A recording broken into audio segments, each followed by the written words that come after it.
Sejahtera saya ucapkan. Syukur kerana dengan berkatnya kita ditemukan lagi secara maya dalam sesi perkongsian ilmu ini.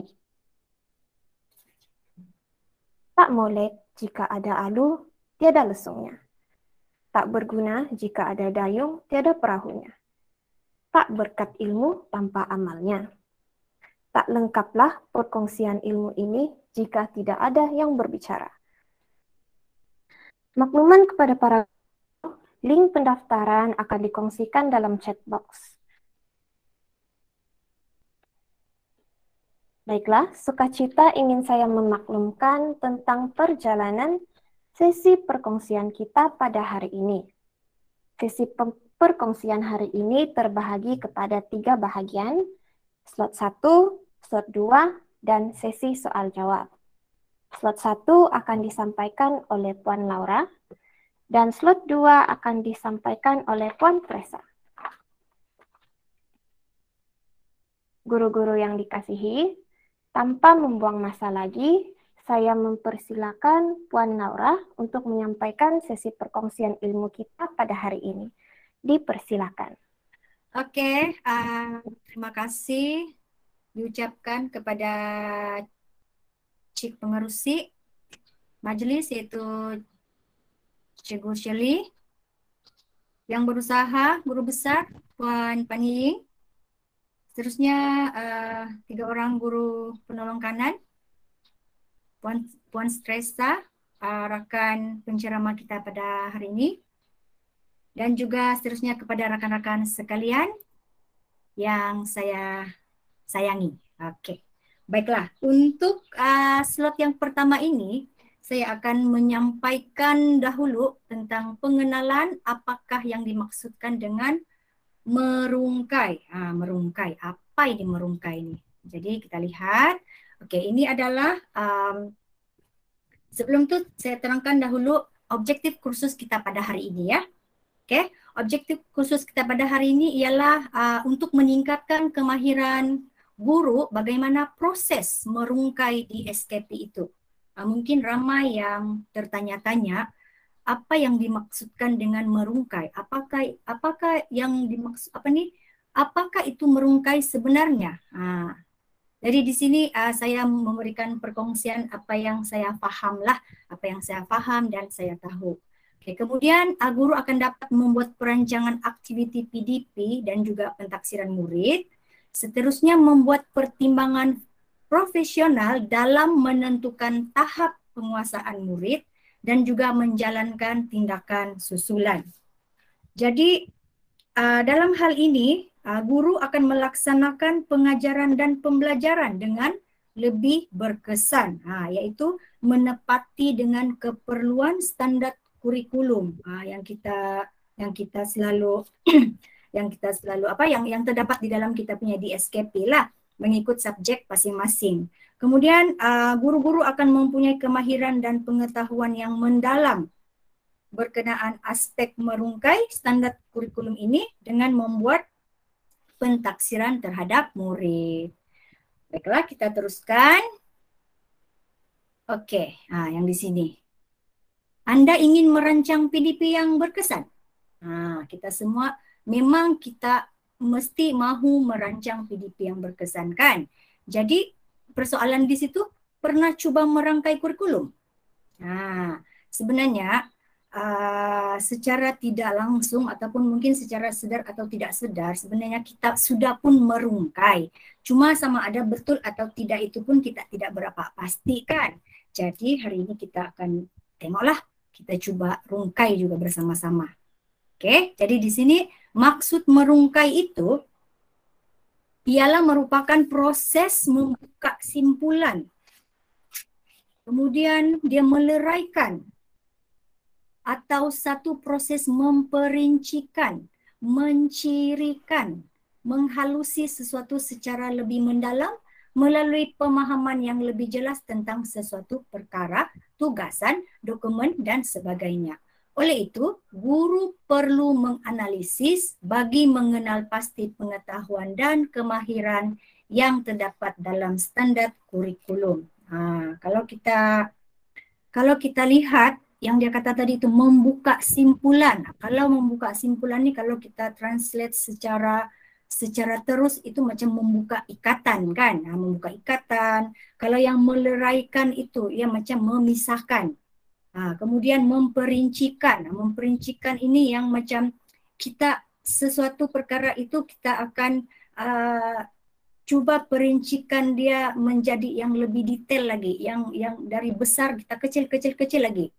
Kemudian kita mencirikan. Mencirikan ini rasanya saya pasti semua faham juga, dan juga menghalusi. Menghalusi maksudnya kita mendalami sesuatu benda itulah. Yang ini kita akan saya akan buat perkongsian selepas ini. Seterusnya ialah standar. Apa itu standar? Standar ini ialah merupakan satu pernyataan tentang hasil pembelajaran. Ini yang selalu kita tulis dalam objektif itu kan. Kemudian ia mengandungi pengetahuan dan kemahiran yang murid perlu kuasai. Ini dalam RPH kita ada tulis. Oleh itu, guru perlu merujuk dokumen kurikulum yang telah disediakan oleh KPM sebagai rujukan utama. Yaitu kita punya di SKP lah. Itu adalah rujukan utama kita dalam penyediaan perancangan pengajaran. Oke.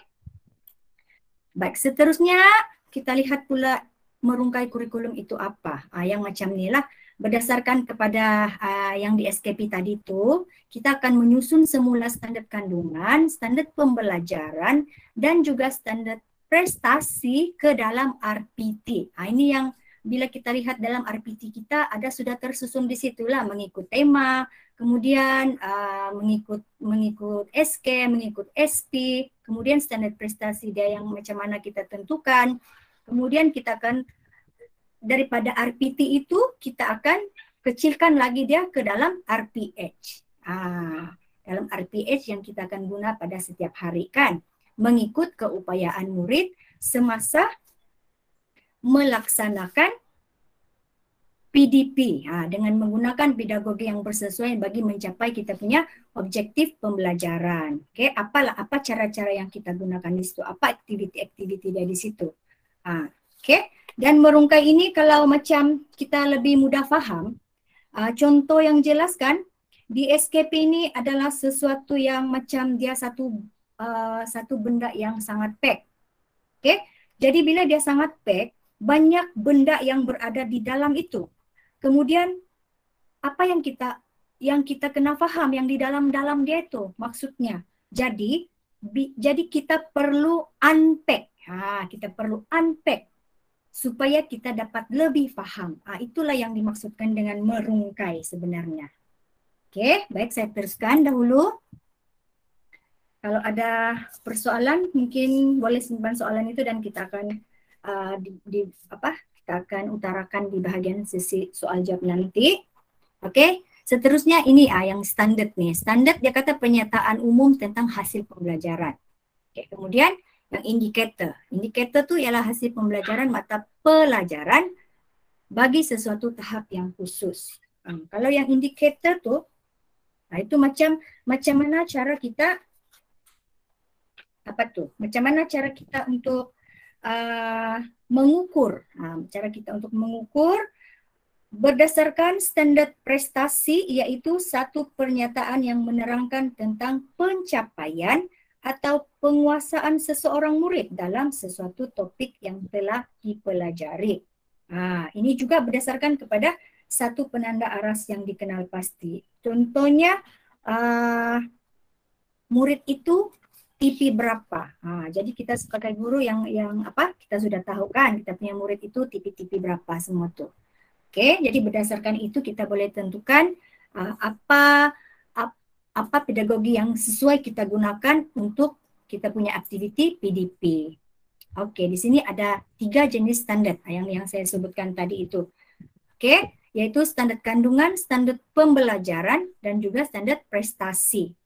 Oke, yang di sini kalau standar kandungan, pernyataan spesifik tentang perkara yang murid patut ketahui dan boleh dilakukan dalam sesuatu tempoh persekolahan merangkumi aspek pengetahuan, kemahiran, dan nilai. Oke, ini dia secara keseluruhan. Kemudian dia dikecilkan lagi kepada standar pembelajaran, yaitu satu penetapan kriteria atau indikator yang tadi tu saya sebut. Kemudian indikator kualiti pembelajaran dan pencapaian yang boleh diukur bagi setiap standar kandungan.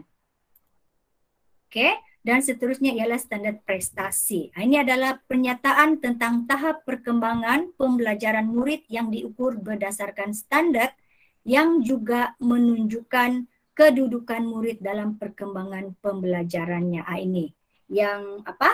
Dia ada menyatakan dari TP1 sampai TP6. Kalau TP1 apa yang dia boleh, apa yang sudah dia tahu, apa yang dia boleh buat. Sampai yang TP6 tu. Maksudnya kalau yang TP6 tu dia sudah boleh melakukan sesuatu tu secara sendiri. Begitu. Macam contohlah kalau dalam bahasa Melayu kan, bagi saja dia apa gambar pun, dia sudah boleh bina ayat berkaitan dengan gambar tersebut. Begitu. Oke. Kita teruskan. Oke. Tujuan merungkai ini. Yang pertama ialah menentukan dengan tepat perkara yang murid perlu tahu, iaitu konsep. Apa konsep dia? Seterusnya ialah penjajaran konstruktif dapat dilaksanakan secara tepat. Kemudian memastikan penilaian perkembangan pembelajaran murid dilaksanakan dengan lebih berkesan dan juga membantu guru memilih strategi pedagogi yang sesuai. Ini yang kita boleh masukkan yang macam yang kita bincangkan tadi itu, yang perkongsian oleh Cikgu Devi dengan Cikgu Eng Ailin, yaitu tentang pembelajaran berbeza itu kan. Dari yang strategi yang di situ tuh kita boleh gunakan. Oke, ini tujuan dia. Baik. Jadi kalau merungkai standar itu, apa pula itu merungkai standar? Sama juga tadi dia ialah merupakan proses guru menganalisis dan mengenal pasti pengetahuan atau kata nama dan kemahiran atau kata kerja yang terdapat dalam standar pembelajaran. Ini kalau lebih kepada bahasa Melayu lah. Tetapi dia boleh juga diaplikasikan dalam mata pelajaran yang lain juga. Proses ini sangat penting bagi memberi kefahaman kepada guru tentang apakah pengetahuan yang sepatutnya murid dapat serta apakah kemahiran yang sepatutnya murid kuasai selepas sesuatu sesi PDP dilaksanakan. Begitu. Oke. Baiklah, kita lihat di sini proses merungkai kurikulum. Saya harap jelaslah ini slide boleh nampak juga. Oke, yang pertama dia ada tiga langkah di sini. Pertama itu ialah memahami di SKP, yaitu yang ada 3 standar, yaitu standar kandungan, standar pembelajaran dan juga standar prestasi. Kemudian yang tadi itu macam saya cakap tuh, dia dipindahkan pula kepada rancangan pelajaran tahunan, yaitu RPT, yaitu pemetaan topik berdasarkan jumlah minggu setahun, dan seterusnya kepada rancangan pelajaran harian, yaitu RPH. Susun semula SK dan SP itu berdasarkan kepada pengetahuan, kemahiran dan juga nilai dengan objektif dan strategi PDP. Itu yang kita punya kriteria kejayaan di situ. Kemudian aktiviti dan strategi PDP disesuaikan dengan kebolehan ataupun keupayaan murid untuk mencapai objektif. Yang ini maksudnya tadi itu ialah berdasarkan tahap yang kita tentukan murid itu. Jadi kita bahagikan mengikut kesesuaian dan kefahaman mereka. Ada keupayaan murid itu juga. Dan juga kaedah pentaksiran berdasarkan objektif. Begitu. Seterusnya pelaksanaan PDP dan juga pentaksiran. Oke, jadi secara kesimpulan untuk yang proses merungkai kurikulum ini, kita dapat mengenal pasti bidang dan kandungan mengikut tahap, kemudian kenal pasti standar kandungan, kenal pasti indikator, seterusnya kenal pasti konsep, apa pengetahuan, apa yang murid itu perlu tahu, apa yang dia sudah tahu, yang dia boleh kongsikan di dalam kelas, contohnya yang pengetahuan dalam persekitaran itu, Kemudian kenal pasti kemahiran, apa yang murid itu boleh buat, apa yang dia tidak boleh buat. Jadi kita kena tahu itu. Seterusnya topik atau konteks. Yang ini apa yang kita gunakan untuk mengajar. Supaya murid lebih berminat untuk mengikuti kita punya pengajaran di dalam kelas kan. Yang selalunya yang macam sekarang ini kita digalakkan untuk guna PEK 21 kan. Oke. Dan ya, itu termasuklah apa unit khusus dia, apa pengajaran dan juga aktiviti yang kita lakukan. Kemudian kita kenal pasti ide-ide utama. Kemudian kita kenal pasti juga soalan-soalan yang penting. Oke, yaitu membina soalan-soalan penting daripada ide-ide utama untuk memandu kita punya pengajaran dan juga kita punya pentaksiran. Kemudian kita membina perancangan dan pentaksiran dan seterusnya kita membuat rumusan. Membuat rumusan itu macam apa hasil yang kita dapat daripada itulah macam sama juga maksudnya ialah kita membuat refleksi. Oke. Jadi ini adalah berdasarkan kepada pengenalan untuk hari ini. Dan untuk slot seterusnya, ini adalah contoh merungkai dalam subjek sains. Oke, hari ini kita bagi ada 3 contoh, yaitu contoh merungkai dalam subjek sains, bahasa Melayu dan juga pendidikan musik. Oke, jadi tanpa membuang masa, saya persilakan Cikgu Teresa untuk membuat perkongsian tentang contoh merungkai dalam subjek sains. Dipersilakan Cikgu Teresa. Terima kasih Puan Laura. Selamat petang saya ucapkan kepada yang berusaha, Puan Panyiyin, guru besar sekolah kita. Seterusnya penolong kanan 1, Puan Nurul Samai Halim, penolong kanan, dan yang dihormati para guru-guru yang dikasihi sekalian. Jadi petang ini saya akan kongsikan contoh merungkai di SKP. Cuma sebelum itu saya minta maaf dulu, mungkin banyak kekurangan dan kelemahan apa yang kami akan sampaikan, sebab kami pun tidak terlalu mahir, cuma ini merupakan perkongsian daripada apa yang kami fahamlah dan yang saya sudah ikut kursus dulu. Kalau ada kekurangan, kelemahan dan ada penambahbaikan, kami sedia menerima. Oke, jadi seperti yang kita sedia maklum tadi, merungkai ini kan memecahkan lah kan, macam tali itu diikat, kemudian dibuka, dia terungkai gitu. Jadi salah satu lagi kenapa kita merungkai? Mungkin semua guru-guru tertanya-tanya, pentingkah ini merungkai?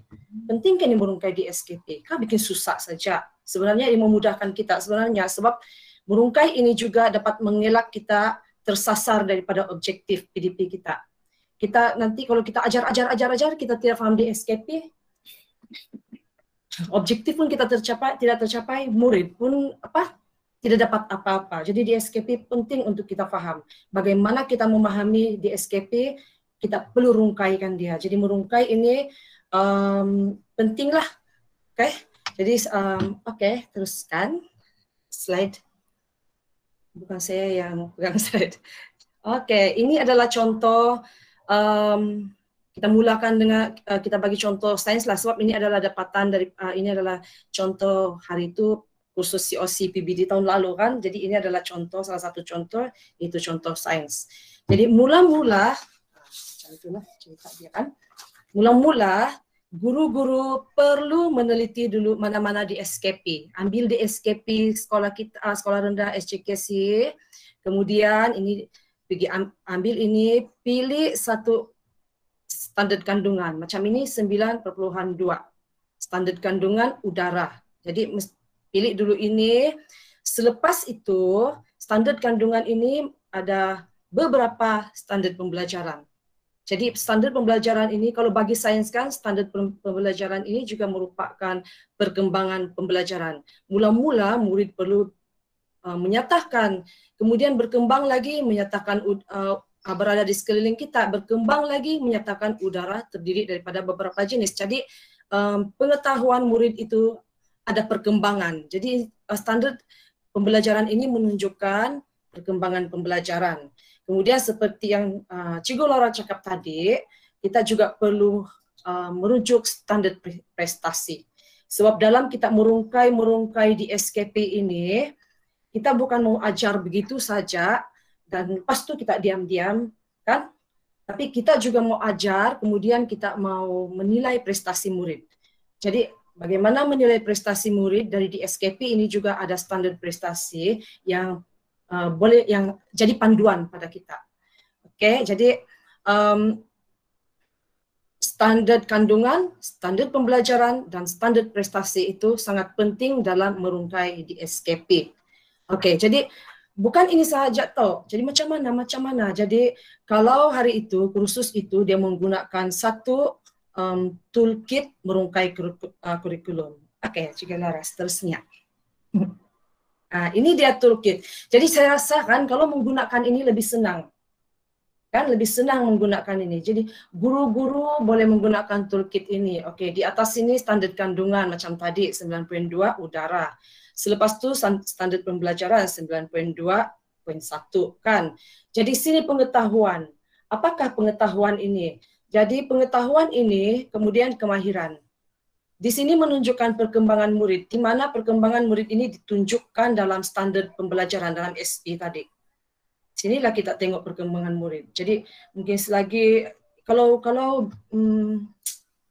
setiap mata pelajaran itu mungkin ada beza sedikit lah, tapi di setiap mata pelajaran itu dia mesti menunjukkan perkembangan murid. Kemudian dalam toolkit ini dia sudah letak hasrat pembelajaran. Ini sebenarnya hasrat pembelajaran ini macam objektif juga. Objektif pembelajaran, tapi hasrat pembelajaran ini lebih kepada murid punya kesadaran, apa yang murid dapat. Oke, bukan kalau objektif kita tulis murid dapat begini-begini, tapi kalau dalam hasrat pembelajaran murid yang bercakap saya belajar ini kemudian saya dapat apa gitu. Jadi sini kriteria kejayaan. Oke, seterusnya. Inilah yang perlu kita tulis di sini. Ini tadi borang tuh kan, toolkit. Ini sains tahun 2, tema bumi dan angkasa. Skop ini tadi, ini standar kandungan di sini. Udara, kemudian ini ialah standar pembelajaran. Nah, ini semua memang kita tahu kan. Jadi pengetahuan. Oke. Bagaimana kita membezakan pengetahuan dengan kemahiran? Kalau pengetahuan ini, pengetahuan ialah apa yang murid perlu tahu. Jadi di sini pengetahuan, kalau sains ini, apa yang murid perlu tahu ialah udara. Udara berada di sekeliling kita, murid perlu tahu itu. Udara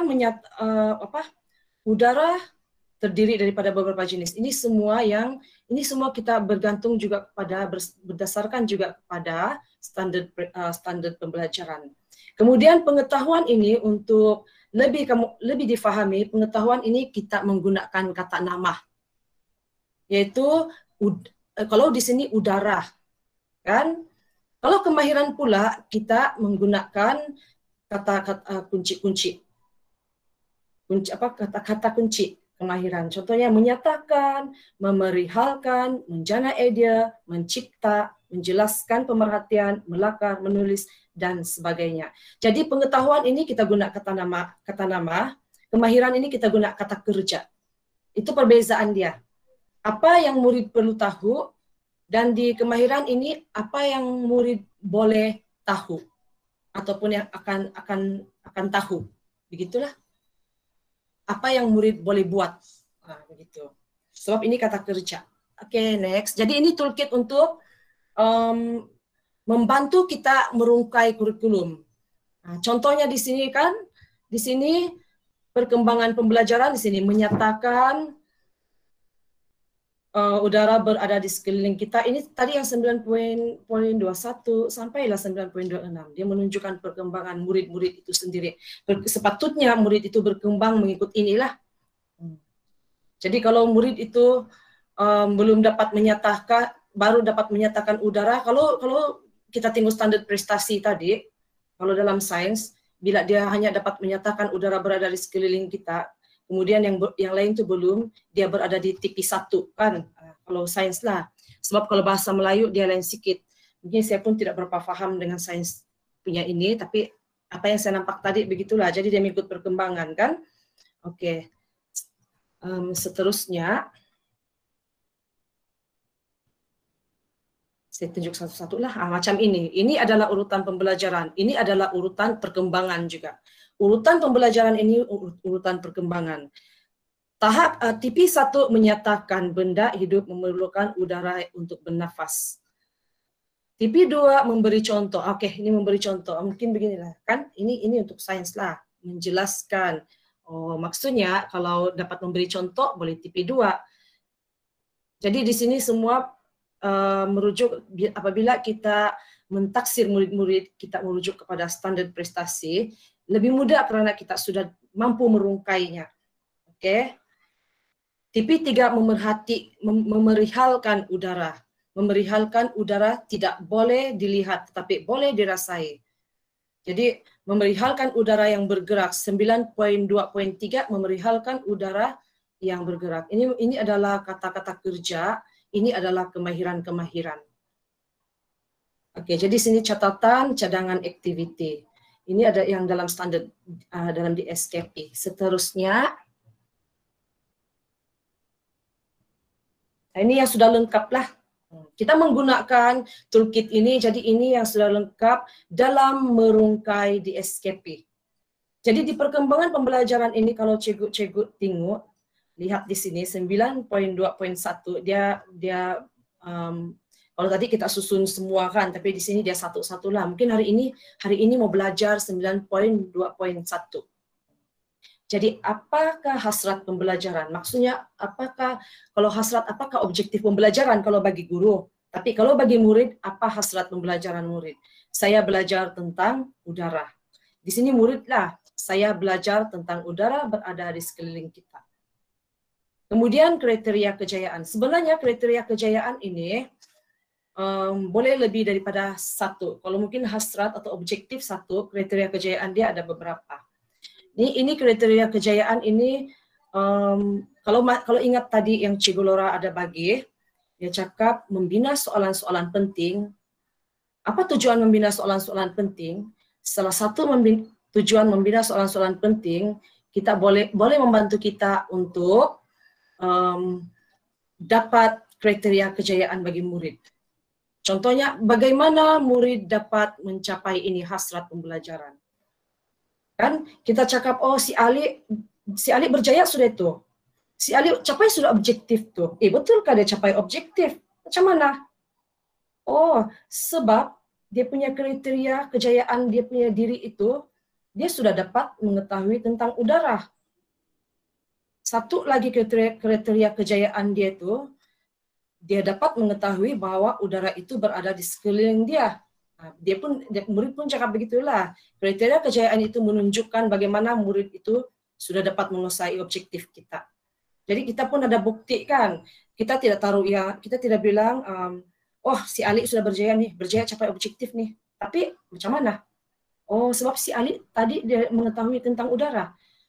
Dia tadi kan mengetahui bahwa itu udara ada di sekeliling dia.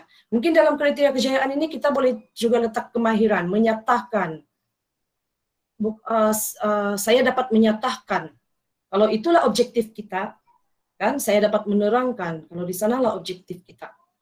Jadi penting untuk kriteria kejayaan itu diletak sini supaya kita pun tahu murid itu berjaya sudahkah tidak mencapai objektif, mencapai hasrat pembelajaran. Jadi ini adalah rungkaian, merungkai. Kalau ikut toolkit ini macam tidak juga begitu susah lah, kan?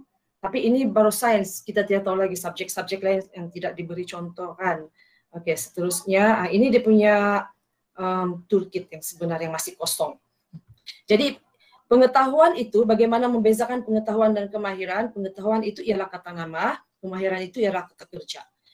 Apa yang murid perlu tahu? Contohnya tadi udara. Kalau dalam bahasa Melayu, apa yang murid perlu tahu? Contohnya lah kan dalam bahasa Melayu, murid perlu tahu kemahiran bahasa. Murid perlu tahu sistem bahasa, nilai murni. Apa nilai murni? Banyaklah pengetahuan-pengetahuan yang sedia ada yang boleh diperkembangkan. Murid perlu tahu. Jadi kalau dalam bahasa Melayu sama juga. Kemahiran dia itu menyatakan, mengujarkan, membina banyak kemahiran-kemahiran yang melibatkan kata kerja. Apa yang murid boleh buat. Jadi ini adalah toolkit yang boleh membimbing kita. Mungkin kita tidak berapa faham sekarang sebab kita belum buat. Tapi nanti kita akan diminta buat. Jadi semakin kita membuat, semakin banyak yang kita akan paham, semakin banyak persoalan, semakin banyak kita berbincang. Dan saya percaya pasti kalau kita kerjasama, kalau kita berbincang, pasti dapat yang terbaik juga tuh. Kan, tidak perkara yang tidak boleh. Ini pun tidak mustahil. Oke, seterusnya habis sudah kan? Oke, jadi ini tadi sudah contoh untuk sains. Jadi slot ketiga ini contoh merungkai dalam subjek bahasa Melayu. Tapi dalam subjek bahasa Melayu ini contohnya bukan guna toolkit tahu. Sebab ini adalah contoh yang diberi oleh Cikgu Mat Arifin kan. Itu beliau merupakan salah seorang penulis buku teks SCKC dan SK. Nah ini tapi sebenarnya kalau kamu tengok di sini, kita guru-guru bahasa Melayu juga boleh menggunakan toolkit. Nanti kita akan jelaskan nanti. Tapi ini adalah salah satu contoh mana-mana yang kita sesuai lah. Oke, jadi dalam bahasa Melayu fokus kebat kita macam biasa kalau guru-guru bahasa Melayu tahu juga kan, dan subjek-subjek lain mencipta, menilai, menganalisis, mengaplikasi. Jadi ini adalah fokus kebat yang perlu kita rungkaikan. Ini semua kata kerja juga ini. Kata-kata kerja di bahagian kemahiran-kemahiran. Oke, seterusnya. Objektif kemahiran mendengar dan bertutur. Jadi saya bagi contoh objektif kemahiran mendengar dan bertutur lah. Banyak tuh kemahiran kan, ada 3 kan. Kemahiran mendengar bertutur, kemahiran membaca, dan kemahiran menulis. Kemudian 2 lagi tata bahasa dan didik hibur itu bukan kemahiran lah. Tapi saya cuma bagi contoh sedikit saja. Oke, Laura, tidak apa. Boleh saja. Oke, jadi ini adalah salah satu cara merungkai di SKP untuk bahasa Melayu. Oke, 1.1.1 ini ialah mendengar mengecam sebutan yang terdapat dalam situasi formal. Jadi bagi kemahiran bahasa Melayu ini, kata kerja yang kita guna adalah menyebut semula. Maksudnya dia mendengar, bila dia mendengar, dia akan sebut semula. Kalau dia dengar saja, kemudian dia tidak mampu sebut semula, murid itu tidak dapat menguasai 1.1.1. Jadi dia mesti menyebut semula. Nah, begitu. Jadi murid mendengar sebutan semasa berdialog, murid berlakon berpandukan dialog, kan? Tapi mendengar tahu nih, bukan membaca. Dia berlakon pun dari yang dia dengar, bukan dia berlakon daripada apa yang dia baca. Kemudian murid mengecam lagi sebutan. Penting dia mengecam sebutan kan. Apabila nampak mengecam sebutan ini, mestilah dalam lakonan dia ulang semula sebutan itu. Dia menyebut semula. Jadi kalau bahagian mendengar dan bertutur ini ada berlakon di sini, maknanya berlakon daripada apa yang dia dengar. Jadi bukan dari apa yang dia baca. Kemudian sama juga objektif pada akhir pembelajaran murid dapat menyebut ujaran. Kan? Bagaimana murid itu dapat menyebut ujaran? Bagaimana dia sudah berjaya? Di sini ada kriteria kejayaan di KK nih. Kan? Jadi pada akhir pembelajaran saya dapat mendengar sekurang-kurangnya 2 daripada 4 ujaran dalam dialog dengan jelasnya. Jadi 2 daripada 4 murid itu dapat ujar. Nah, itu. Dia mengecam lagi sebutan sekurang-kurangnya 1 ujaran. Jadi ini biasanya ini dalam RPH kita ada tulis juga. Penting dalam RPH penting untuk tulis kriteria kejayaan. Sebab itu nanti kalau ada dipantau memang akan dituntut juga ini. Sebab ada juga pensyarah kalau di maktab sekarang ada juga pensyarah yang belum murid di maktab pun ada juga pensyarah yang tertanya-tanya perlukah tidak kalau hari itu kursus ya perlu. Di maktab-maktab pun sudah diminta untuk ajar kriteria kejayaan. Oke, seterusnya kita tengok di punya RPH. Bagaimana kita aplikasikan atau kita tempatkan dia dalam RPH? Macam biasa, guru-guru bahasa Melayu macam biasa. RPH kita itu macam biasa kita buat, semua ada ini. Activity mesti ada, murid mendengar sebutan. Ini activity mesti diteliti sebaik-baiknya tahu supaya kita ke arah objektif. Oke? Mendengar sebutan, berlakon, mengecam sebutan. Nah, activity ini kita selalu rujuk kepada objektif. Menyebut ujaran didengar, kita rujuk kepada ini juga 1.1.1. Kemudian tengok cadangan Pak 21 sini, tidak berapa jelas kan. Musik dibunyikan, jadi ada aktiviti mendengar di sana kan. Kemudian murid memegang kotak mata saya ini daripada kumpulan apa dia buat lagi seterusnya, murid memainkan musik mana sudah. Murid memegang kotak menyebut semula ayat itu. Jadi apa yang saya difahamkan pun, apabila kita memilih ataupun mencadangkan aktiviti dan permainan ini, permainan pun jangan suka-suka. Oh, hari ini saya suka buat begini, saya buat ini. Tapi kita tidak berdasarkan kepada objektif juga. Kan? Mesti semua berdasarkan kepada SK, SP, SK, dan bagaimana kita menilai murid itu, kita boleh menilai murid itu melalui permainan kita juga.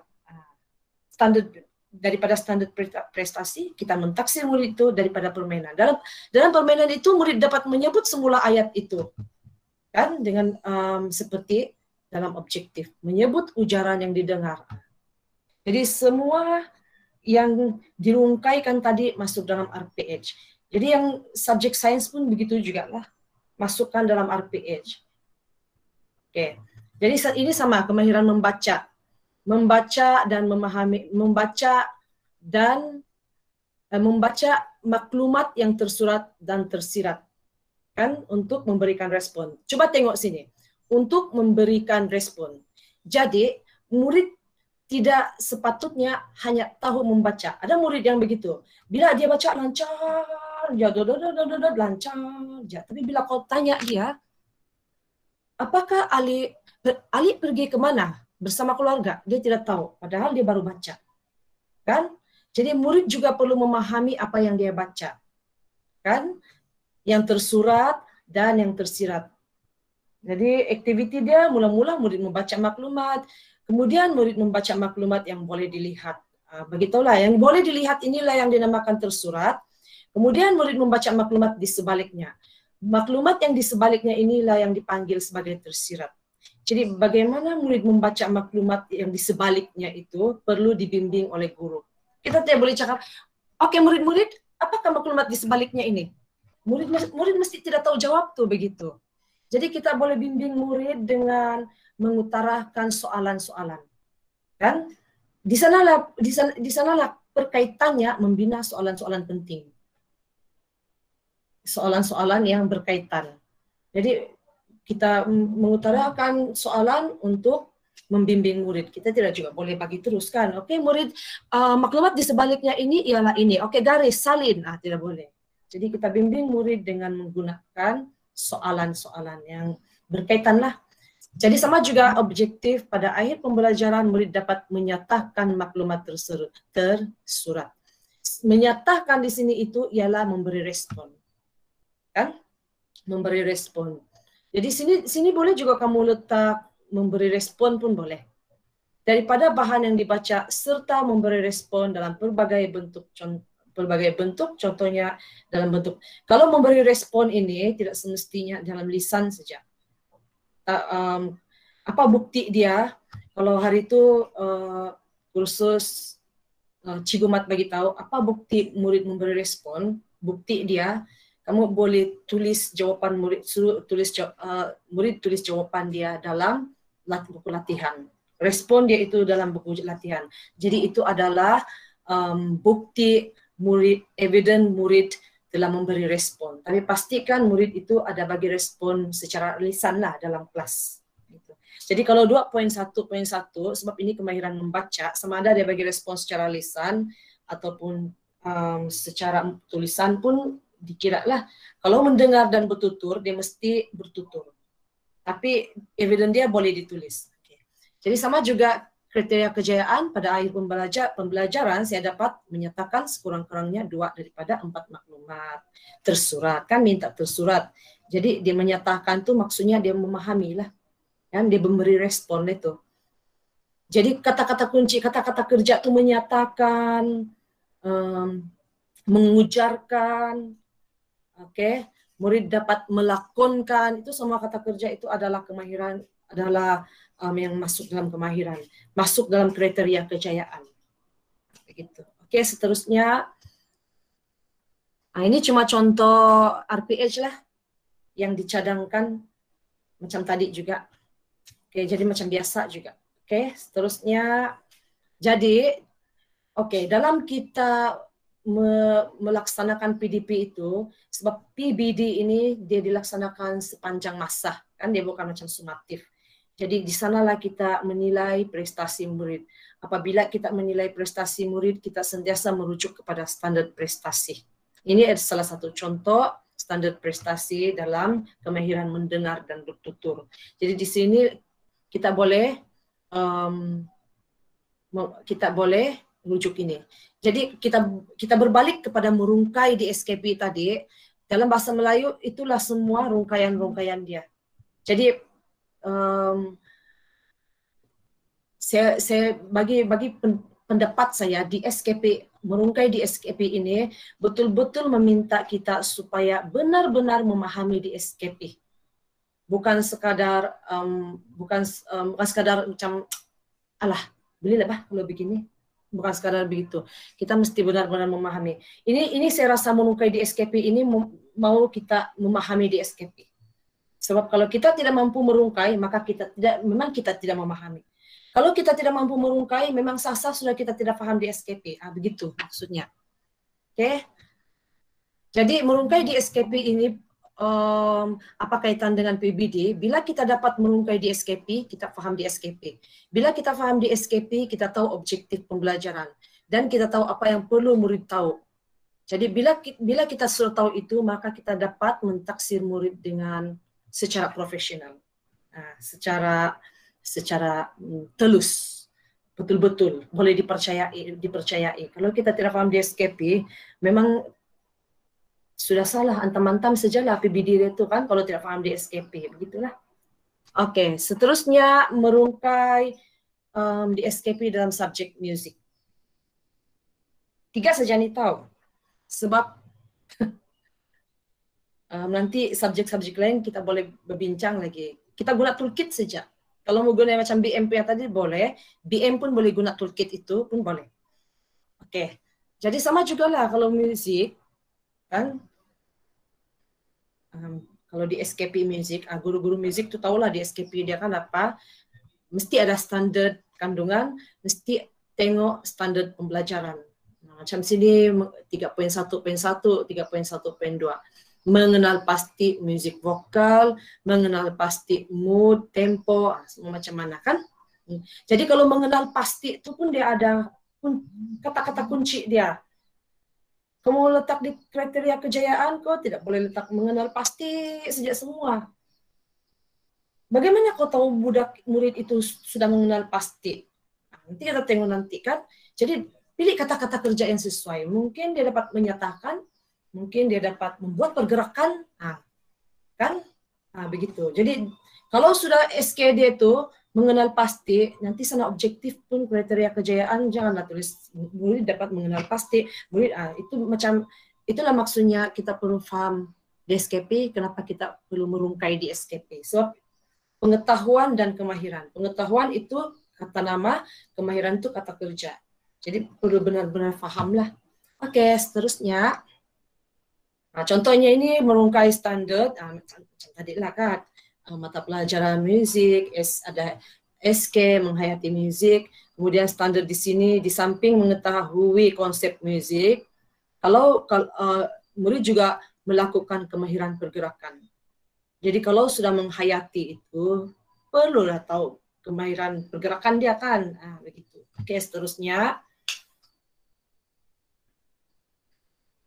Inilah indikator-indikator yang disebutkan tadi. Itu hasil pembelajaran kan. Hasil pembelajaran ini boleh juga kita letak dalam kriteria kejayaan. Jadi murid boleh melakukan aktiviti mengenal pasti, mendengar, ini melakukan aktiviti mendengar, menyanyikan, menyatakan, melaksanakan, mengesan, bertanya dan menjawab. Itu semua adalah kata kerja dalam kemahiran dan kriteria kejayaan.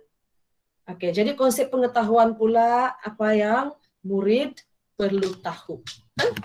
Jadi dalam musik itu, dalam 3.1.1 ataupun 3.1.2, apa yang murid perlu tahu? Jadi murid perlu tahu ekspresi, bagaimana mood sedih, bagaimana mood gembira. Nah, itulah semua murid perlu tahu. Ini semua kata nama kan, mood sedih, ekspresi, seterusnya. Dalam kemahiran itu kata kerja. Jadi murid membuat pergerakan. Kan kalau dia menghayati, dia mesti tahu pergerakan. Murid mengenal pasti mood. Jadi bagaimana murid mengenal, kalau tahu sudah murid tahu, murid tahu sudahkah betul-betul dapat sudah mengenal pasti kah betul-betul tuh? Iya, tadi dia menyatakan mood lagu. Begitu. Jadi itu kriteria kejayaan dia. Oke, kemudian konteks topik atau isi kandungan, memperkenalkan konsep ekspresi, mengenal pasti perbezaan antara mood sedih dan mood gembira, mengenal pasti perbezaan pergerakan kreatif antara mood sedih dan mood gembira, seterusnya. Coba kita, ini ide utama ini ialah apa sudah tuh ide utama tuh, dia macam kesimpulan yang dicapai oleh murid, mungkin macam hasil juga lah, begitu. Ide utama, kesimpulan yang dicapai, apa yang murid perlu capai, apa yang murid sudah capai dalam PDP kok sebenarnya itu. Apa yang kok betul-betul murid perlu tahu di sini, perlu capai, begitu. Kemudian ini soalan-soalan bagaimana cara membandingkan. Inilah soalan-soalan yang perlu kita bina waktu PDP kita. Ini semua soalan-soalan utama ini mendorong ataupun memacu kita ke arah kriteria kejayaan, memacu kita ke arah pencapaian objektif murid. Kita membina tuh soalan-soalan supaya kita dapat ajar murid. Kemudian di sini juga kita mengeluarkan soalan-soalan kebat-kebat semua. Bagaimana cara mengenal pasti lagu? Inilah kriteria kejayaan dia. Bagaimana cara mengenal pasti lagu? Dia menyatakan, dia mendengar dulu, kemudian dia menyatakan, kemudian dia dapat buat lagi pergerakan. Nah, itulah. Oke, seterusnya. Jadi ini semua kan boleh diaplikasi dalam toolkit. Tadi standar kandungan apa? Standar pembelajaran apa? Tadi pengetahuan apa? Pengetahuan itu tadi kan ada kata nama tuh apa yang murid perlu tahu. Jadi kemahiran dia apa yang murid dapat buat sudah. Kata kerja lah. Ini adalah perkembangan pembelajaran. Boleh senaraikan di sini ataupun satu-satu. Hasrat pembelajaran ini serupa dengan objektif. Tapi objektif itu yang biasa kita buat dalam RPH. Hasrat pembelajaran ini ialah hasrat murid itu sendiri. Kriteria kejayaan sama. Tapi kalau merujuk kepada murid, kita tulis di sini saya lah. Tapi kalau kita yang buat, kita tulis murid dapat. Begitu. Seterusnya, nah ini adalah contoh yang saya buat sendiri kan, tapi mungkin ada salah-salah silap, ada kekurangan kelemahan. Nanti guru-guru musik bolehlah ubah-ubahkan. Nah, contohnya beginilah 3.1 ini 3.1.2. Apa yang murid perlu tahu? Mood sedih. Apa murid perlu tahu? Mood gembira, kata nama. Jadi dalam mau tahu mood sedih, mood gembira ini, apa kemahiran yang digunakan, mengenal pasti mood, membuat pergerakan, mendengar, menyatakan, menyanyikan, dan lain-lain. Jadi di sini adalah perkembangan pembelajaran. Sini 3.1.1. Sebenarnya yang kotak ini, lari sudah, sini 3.1.2 konon nih. Konon ikut yang di atas tuh. Yaitu mengenal pasti mood, mengenal pasti tempo, mengenal pasti tekstur dan dinamik daripada musik yang didengar. Nah, jadi hasrat pembelajaran murid ialah saya belajar tentang mood sedih. Saya belajar tentang mood gembira. Hasratnya. Dia sudah capai hasratnya kayak itu. Sudah Sebab saya nampak tadi, saya sudah capai lah. Sebab tadi saya boleh mengenal pasti sudah mood daripada musik yang mendengar. Saya pun sudah dapat membuat pergerakan, sudah mengikut tempo. Kemudian saya dapat sudah menyatakan perasaan sedih dan gembira dengan pergerakan menepuk tangan. Kalau gembira tepuk tangan, kalau sedih menangis. Kan saya dapat sudah capai hasrat saya. Macam itulah contohnya kriteria kejayaan. Oke, habis sudah nih. Jadi yang bahasa Melayu tuh boleh juga ikut toolkit nih. Jadi penentuan PBD ditentukan berdasarkan dan berpandukan kepada standar prestasi pendidikan musik yang telah ditetapkan dalam DSKP. Macam saya macam saya sangat kurang lagi kalau pendidikan musik ini standar prestasi dia. Tapi yang saya tahu dia macam ialah boleh menyanyikan, boleh membuat pergerakan, mengenal pasti. Jadi sana kemahiran dia kita boleh tahu lah itu kan. Oke, seterusnya ada lagi kan nih. Nah, ini adalah kesimpulan. Jadi, secara keseluruhannya, sebelum memulakan proses merungkai standar, guru haruslah merujuk kepada DSKP. Jadi dalam DSKP itu ada standar kandungan, standar pembelajaran, standar prestasi. 3 ini sangat penting untuk merungkai DSKP, merungkai standar. Ada lagi? Inilah proses-proses dia. Kenal pasti bidang dan kandungan mengikut tahap atau tahun, kenal pasti SK, kenal pasti indikator, kan hasil pembelajaran tadi apa, kenal pasti konsep, pengetahuan nih, apa kata nama pengetahuan, apa yang murid perlu tahu, kenal pasti kemahiran itu kata kerja, apa yang murid boleh buat, kenal pasti topik atau konteks, kenal pasti ide utama itu ialah nanti di ujung-ujung nanti itu kan apa kesimpulan yang kamu murid kau capai sebenarnya kan, macam kalau menulis nanti di ujung-ujungnya nanti menulis karangan cerita. Ini di ujung-ujung dia nanti murid kan dapat menulis karangan cerita dengan betul. Begitulah kalau bahasa Melayu.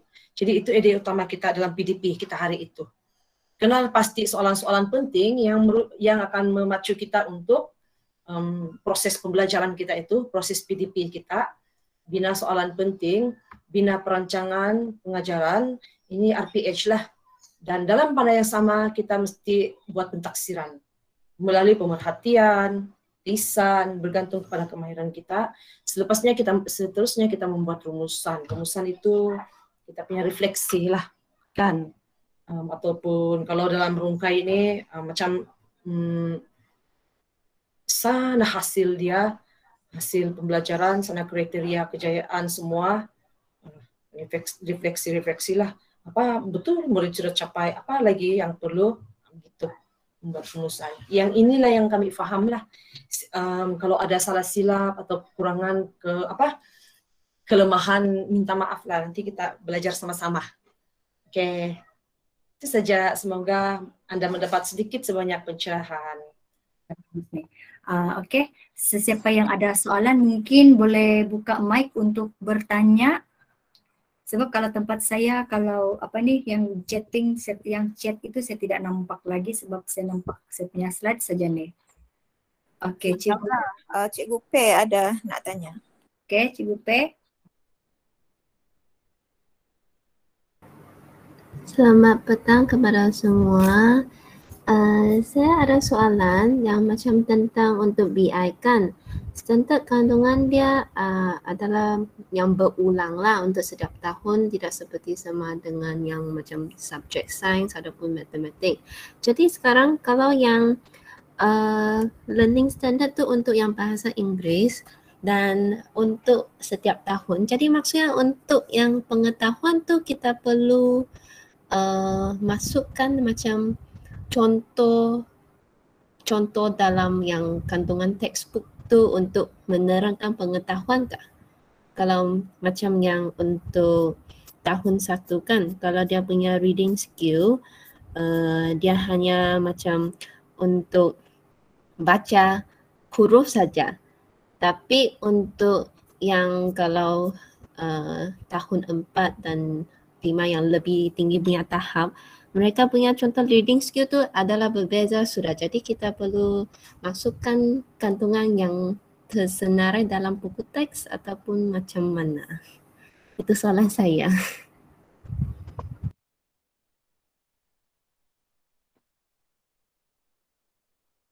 Oke, Cikgu P punya soalan tadi adalah berkaitan dengan yang macam kalau kita mau menulis objektif lah itu kan, Cikgu P, berdasarkan kepada kemahiran yang walaupun dia kemahiran yang sama, tetapi kalau yang di dalam buku teks itu kan selalunya dia ada panduan untuk guru di situ kan.